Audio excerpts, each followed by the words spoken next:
with at least 100 passes. The cover of the Pittsburgh Tribune featuring Big Ben, the Big Hurt. Pittsburgh still got the win in St. Louis, 12-6. They are now 2-1. So here's the Steelers' schedule over the next 8 weeks. Yes, that's what I was looking for. Ravens, I have it right here for you. At Chargers, versus Cardinals, at Chiefs, versus the Bengals, Raiders, Browns, and then a bye. Can the Steelers make the playoffs with Ben out 4 to 6 weeks, Stephen A? And I'll give you this. They can. Thank you so much. Yep. They can, Skip Bayless, but they're in trouble. Here's why. Cincinnati is running away in the regular season. That was a spectacular performance by A.J. Green yesterday. We know this. Andy Dalton was pretty good. Andy Dalton was pretty good, and Flacco and those boys weren't able to finish the deal. Nope. He just doesn't have enough weapons, even though that bad man Steve Smith did show up. He was bad yesterday in a very good way. Yeah. Having said all of that, when I look at the Steelers' schedule right now, I'm thinking about a Michael Vick, who had the worst QBR in the NFL last year for any quarterback that threw at least 100 passes. And I'm thinking about the Steelers' schedule. You got a desperate Ravens team who's on the brink if their season is not over already. I'm not sold on the Chargers, but that is on the road as opposed to at home. Then you've got the Cardinals, who may be some folks' Super Bowl pick, to be quite honest with you, because they're that big time. Sure. Especially with Carson Palmer as your quarterback. I think their record is now 16 or 17-2 when he's a starter in the Bruce era. All right, so you've got that, and then you've got the Chiefs on the road. So over those next 4 games, I anticipate that the Steelers will lose at least 2 of those games. Since it's 2 of those games, and they're, 2-1 right now, they would be 4-3 heading into week 8. And that is where my concern lies, because I think by that time, it's entirely plausible that the Cincinnati Bengals can end up being at the very least 6-2 at that juncture. And I don't know if the wild card is going to be able to come out of the AFC North. I'm still not losing my hopes about the Steelers making the playoffs, but my prospects of them winning the division has drastically diminished simply because of Michael Vick. Even though Michael Vick, I still believe in him compared to at least 10 other quarterbacks, starting quarterbacks in the NFL. The fact of the matter is it's a huge, huge drop-off from Big Ben Roethlisberger to Michael Vick. Now, if you're the Steelers, you can get the running game going. Le'Veon Bell, D'Angelo Williams, the combo of the two. If you're an Antonio Brown, you can do some things in special teams, not just as a receiver. Also, there's a deep threat because we all know that Michael Vick has an arm. So he can make some things happen, plus he can make some things happen with his feet. That's why I'm not saying they're going to completely fall off the wagon, go 0-4, 1-3. But I just believe that you don't have Big Ben Roethlisberger there and then lose him, and suddenly you're not going to have a precipitous drop-off. That's where my mentality is right now, Skip. I still believe they will make the playoffs, but I have serious doubts as to whether or not they're going to be able to win the division crown, because I think by the time week 8, 9, and beyond comes up, and they play the Bengals that 5th game, which is when Ben Roethlisberger conceivably could come back, even though he could be gone for that week as well. I just believe that by that time, the Cincinnati Bengals will have built too big of an edge, and that's my concern. Are you ready to crown the Bengals in the North? No, I'm not. No? I don't trust them. I don't trust them. But they are the best. They are the best team right now. They are the best team. I got to look at their schedule, too. But I'm pretty close to that because I don't think the Ravens are coming back, and I don't know if the Steelers can win. It depends on how soon. Like, say, for example, I'll tell you this.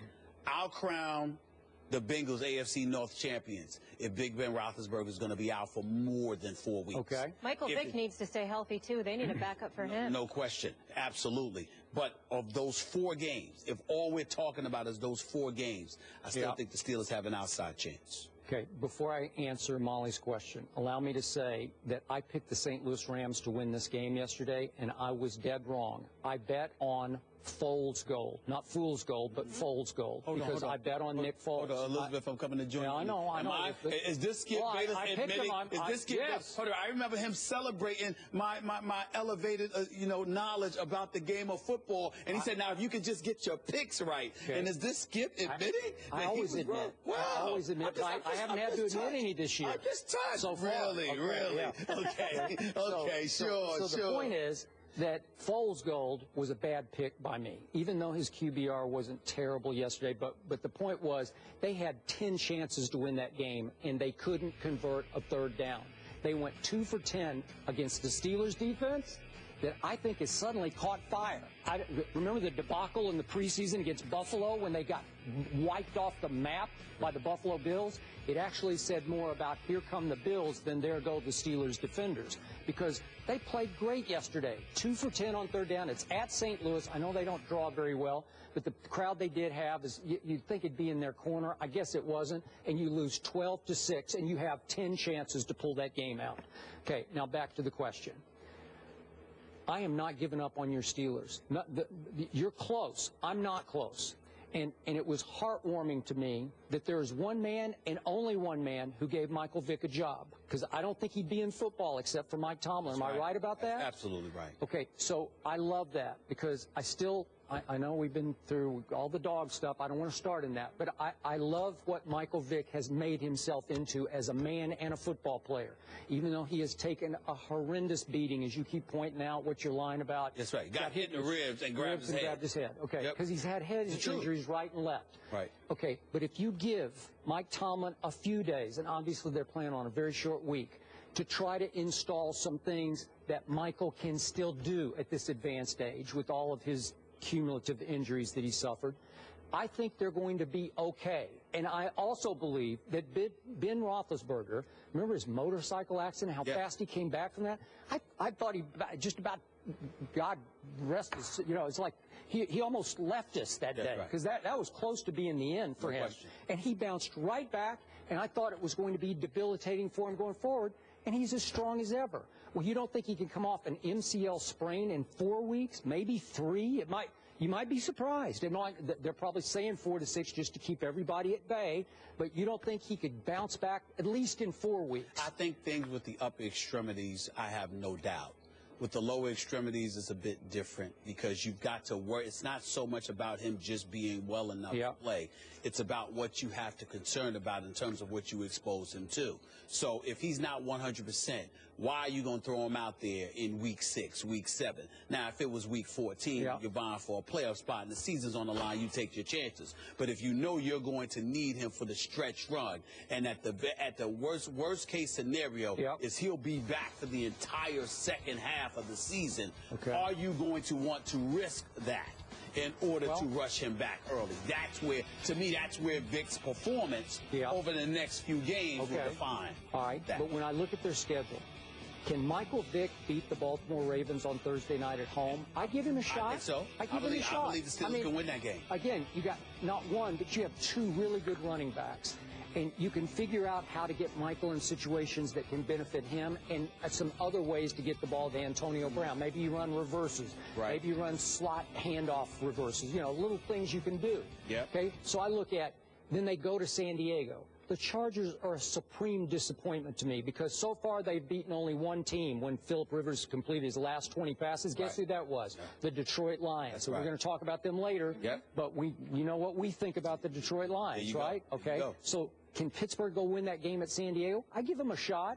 Then they have to come home, face Arizona. Probably not.